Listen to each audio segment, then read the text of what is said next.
you've got in front of you. Look at the first aria that Dr. Malatesta sings. He's talking about his sister to Don Pasquale, but in reality, he's talking about the lovely widow Norina. Now, I don't know, as part of your course, how good is your Italian? Bene? Poco bene? Molto bene? Let's just see how we get on. Gentlemen, I want you to stand up a moment. Just all the gentlemen stand up. Just the gentlemen. Shh. Right, just repeat after me in speech rhythm. Shh, girls. It's your chance in a moment.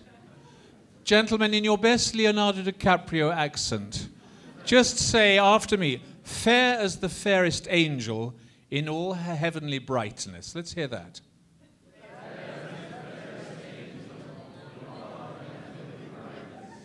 That's really dramatic. Can we try and improve the romantic ardor a bit?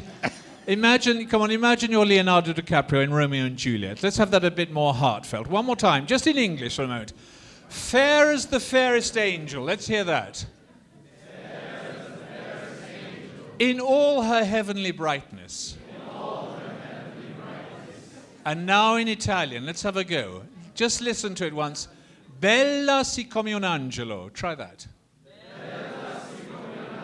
Yes, but the whole trick with Italian, it's teasing the word. So use that double L in bella. Try it again. Bella si come un angelo. Go. Bella si come un angelo. In terra pellegrino. In terra pellegrino. Okay, do sit down. You haven't passed your audition yet, but it's a start. You must pay attention when this happens in the opera because you're 5 minutes into the piece and it goes past very quickly. Just look at how that is scored. It's just a simple guitar accompaniment, just basically in the tonic key. But then the simplicity of the line, so beautifully honeyed for the voice, makes it beautiful. So just do it one more time. Do it very softly, gentlemen. Just say it one more time. Bella si come un angelo. Could we have just a little bit of romantic desire? Just softly, just the gentlemen, no ladies yet. One more time, the gentlemen, go. Bella si... Yeah. Now you see, this is the trick of how we do opera. Remember, there's no amplification. And you have to use words, these words initially crafted from a libretto that existed in 1810, but actually date back to Ben Jonson's A Silent Woman, which first was printed in London in 1605. Don Pasquale is called the most Mozartian of Donizetti's pieces. It uses not a huge orchestra, it uses everything quite simply. And in an aria like that, you've got to be paying attention, otherwise you miss it. And what is the plot all about? It's about a man who's rather lonely, a rich man. And he's fallen in love with a young widow, Norina. But the moral of the story, is it wise for old men to think about marriage? I'm not telling you the answer. You'll have to judge for yourself. How does Norina respond to all this nonsense? If you turn to the second extract I've given you, let's just look at this a moment. And now, ladies, you get your chance to shine.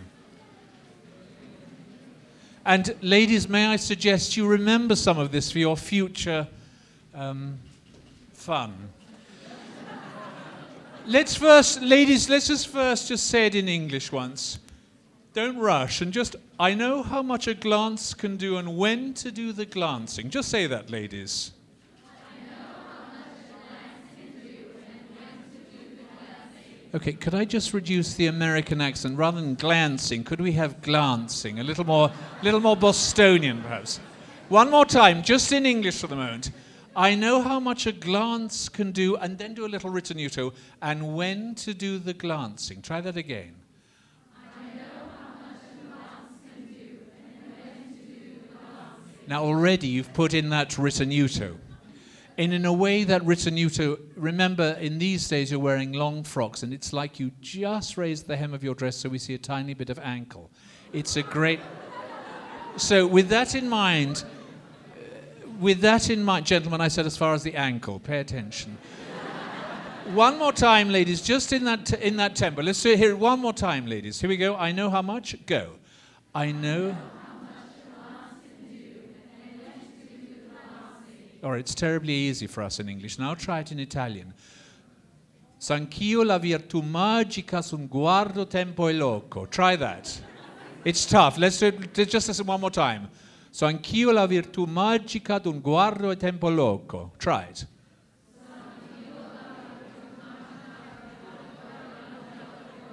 You see how hard it is?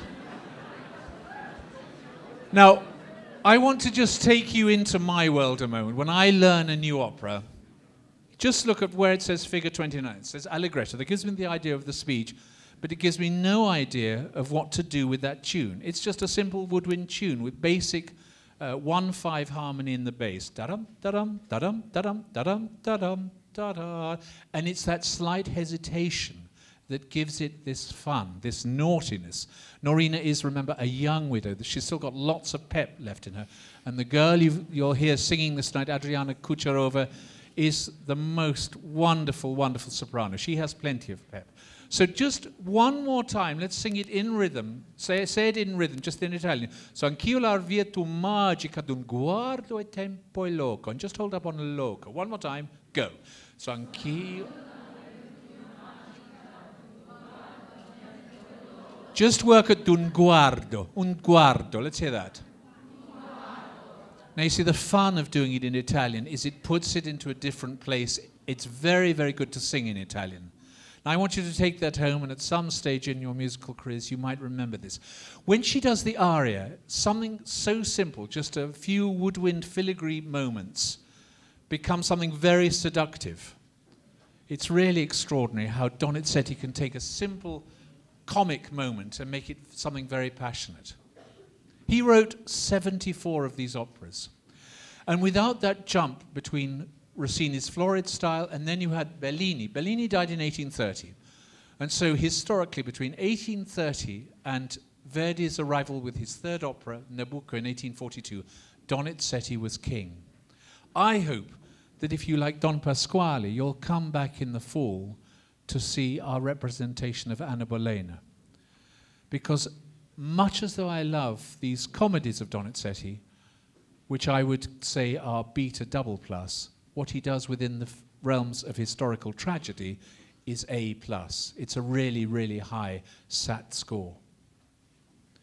The challenge of getting an audience, particularly an American audience, involved in opera is now, we're part of the entertainment business.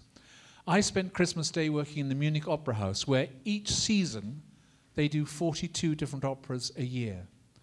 I leave Dallas in 2 weeks to go and conduct in Vienna, where I'm doing Flying Dutchman. There are 3 opera houses in Vienna, and just in the state opera, they do 52 different operas a year. And because of state subsidy, it makes the ticket prices very, very cheap. Opera, particularly in Germany and Austria, is a part of daily life. In the equivalent of the tabloid press in Vienna, 3 pages a day are devoted in the cultural pages to what is going on the operatic stage. And it's particularly geared at people of your age, so it's always part of life. When you make your European travels later on in your career, I hope you'll go to Vienna, and you don't have to pay for a seat. You can go and get a place, a standing place. There are 400 standing places a night in the opera for about $5. And you can hear the greatest singers in the world with, may I say, the greatest orchestra of the world, performing a complete range of repertoire. Opera in certain parts of Europe is a part of life. Our challenge now in this area is to make what goes on both in the opera house and in the theatre centre and in the symphony hall as relevant culturally as it is to walk into a museum. I hope you'll really enjoy tonight, and you'll just remember these little flirtatious moments as you pursue your careers. I must stop talking. Thank you very much.